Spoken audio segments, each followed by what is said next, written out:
voi binecuvânta pe Domnul în orice zi de minunea mare ce mi-a dăruit. Mi-a iertat păcatele la cruce, la calvar, și viață veșnică mi-a dat în dar. Voi binecuvânta pe Domnul în orice zi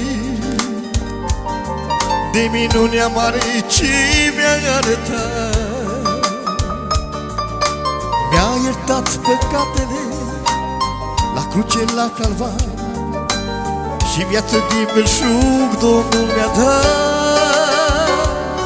În orice zi, în orice vreme, te voi binecuvânta, o Domnul meu. Tu m-ai schimbat, tu pe cruce ai murit să fii răstignit. În orice zi, în orice vreme, te voi binecuvânta, o Domnul meu.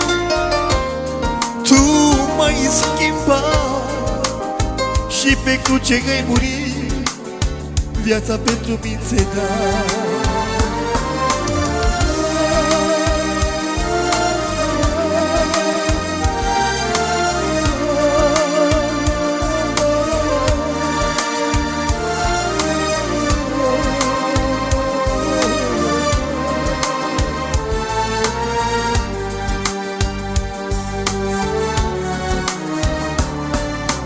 Mulțumire în inimă azi, Doamne, scânt pentru bunătatea ce mi-ai arătat. Că ai fost de partea mea în picioare ca să stau când valorile au venit în viața mea. Cu mulțumire în inimă scânt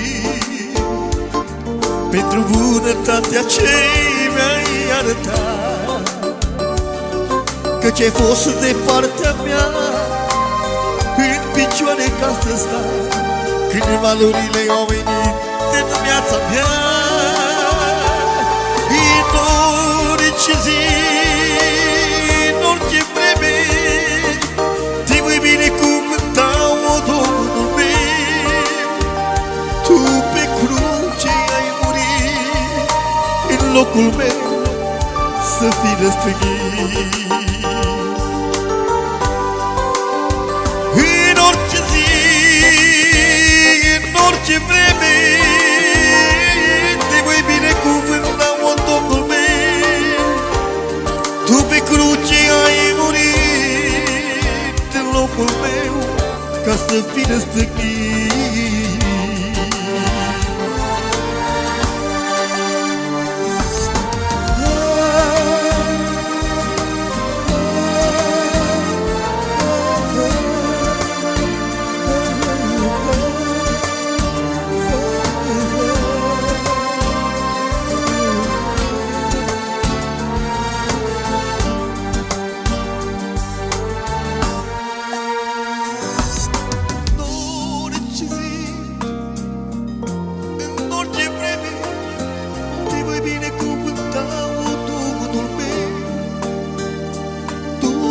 Schimbat, tu ai murit și viața pentru mine ți-ai dat. În orice zi, în orice vreme, te voi binecuvânta, o Domnul meu. Tu ai murit și ai dat viața pentru mine.